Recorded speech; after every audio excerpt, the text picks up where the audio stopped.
మాసాల్లో మా డిపార్ట్మెంటు ప్రత్యేకమైనటువంటి దృష్టి పెట్టి ఎక్కడెక్కడ చెరువులు ఉన్నాయనేది జియో ట్యాగింగ్ చేసి మొత్తం ఇన్ఫర్మేషన్ అంతా కూడా గ్యాదర్ చేశాం అధ్యక్ష. అయితే ఈరోజు ప్రభుత్వం నుంచి సహాయం అందించాలంటే తప్పనిసరిగా రిజిస్ట్రేషన్ అవ్వాల్సినటువంటి అవసరం ఉంది అధ్యక్ష. ఈ రోజు వరకు ఏ ఒక్కరు కూడా రిజిస్ట్రేషన్ కావటం లేదు. రిజిస్ట్రేషన్ అయితే ఏ జిల్లాలో ఎక్కడ ఆక్వా రంగం ఉంది, ఎక్కడ చేపలు పెంచుతున్నారు, ఎక్కడ రొయ్యలు పెంచుతున్నారు, ఎక్కడ స్విమ్ పెంచుతున్నారు అనేది ప్రభుత్వానికి తెలుస్తుంది అధ్యక్ష. ఇంతవరకు ఆ విధానం లేదు. అందుకే మొన్ననే ఒక డెసిషన్ తీసుకున్నాం. ఈరోజు ప్రభుత్వం కూడా ఎన్నికల్లో ఇచ్చినటువంటి హామీ ప్రకారం ఆక్వా రంగానికి విద్యుత్తు ₹50 ఇస్తామని చెప్పాము అధ్యక్ష. గత ప్రభుత్వం లాగా జోన్లో ఉన్నటువంటి ఆక్వా రంగంకే ఇచ్చి నాన్ జోన్లో ఉన్నటువంటి ఆక్వా రంగంకి ఇవ్వకుండా చాలామంది ఆక్వా రైతులు చాలా ఇబ్బంది పడ్డారు. ఈసారి ముఖ్యమంత్రి గారు జోన్ కానీ నాన్ జోన్ కానీ విధానం ఎక్కడ కూడా పెట్టకుండా ప్రతి ఒక్కరికి ఈ సబ్సిడీ విద్యుత్ ₹50 ఇవ్వాలని చెప్పి నిర్ణయం చేశారు అధ్యక్ష.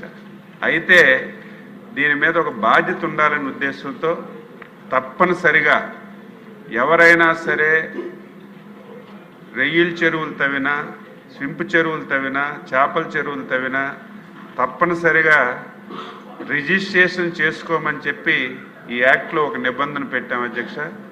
అయితే ఎంతవరకు నిబంధన ఉన్నప్పటికీ కూడా చాలా కష్టమైనటువంటి నిబంధన వల్ల చాలామంది రిజిస్ట్రేషన్ చేసుకోలేకపోతున్నారు.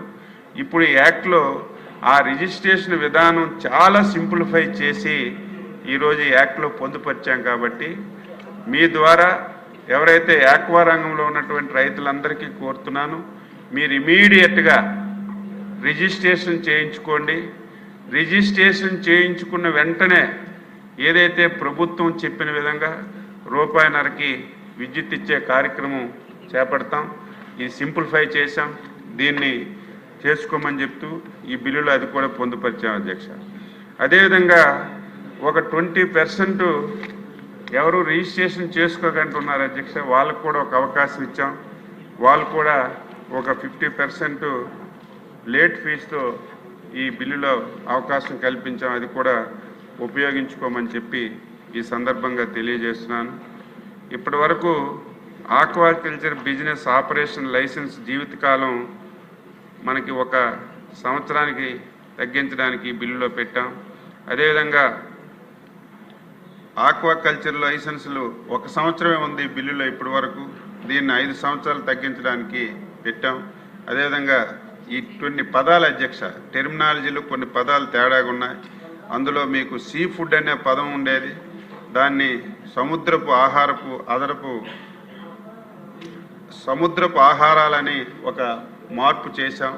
అదేవిధంగా ఇంతకుముందు అగ్రికల్చర్ యూనివర్సిటీ, హార్టికల్చర్ యూనివర్సిటీ, అన్ని ఫిషరీస్ అన్నీ కలిసి ఒక యూనివర్సిటీలో ఉండేది.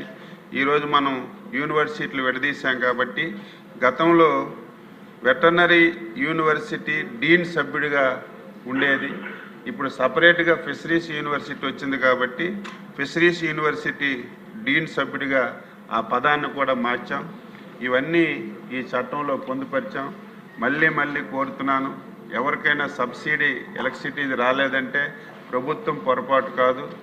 ఎవరైనా సరే రిజిస్ట్రేషన్ చేసుకుంటే వెంటనే వారికి సబ్సిడీ ఇచ్చే కార్యక్రమాన్ని తీసుకుంటామని చెప్పి మీ ద్వారా మరొకసారి ఈ రాష్ట్రంలో ఉన్నటువంటి ఆక్వా రైతులందరికీ తెలియజేస్తూ ఈ బిల్లుని ఇంకెవరికైనా ఏమైనా అనుమానాలు ఉంటే చెప్తే దాన్ని నివృత్తి చేస్తున్నా అంతా ఏకగ్రీవంగా ఆమోదం చేయమని చెప్పి కోరుతున్నాను అధ్యక్ష. బిల్లు మీద ఇప్పుడు చర్చలు దాట్ల సుబ్బరాజు గారు. అధ్యక్ష, ధన్యవాదాలు అధ్యక్ష. ఏదైతే మన రాష్ట్రంలో అత్యధికంగా చేపలు రొయ్యలు రైతులున్నారో రైతులందరికీ కూడా మరి ₹1.5కే మన కూటమి ప్రభుత్వం మరి సబ్సిడీ మీద పవర్ పెడతానంటాం ధన్యవాదాలు తెలియజేసుకుంటూ, ప్రధానంగా ఏదైతే జోన్ నాన్ జోన్ కాకుండా మొత్తం అందరు రైతులకి కూడా రూపాయిన్నరకి పవర్ ఇవ్వాలి.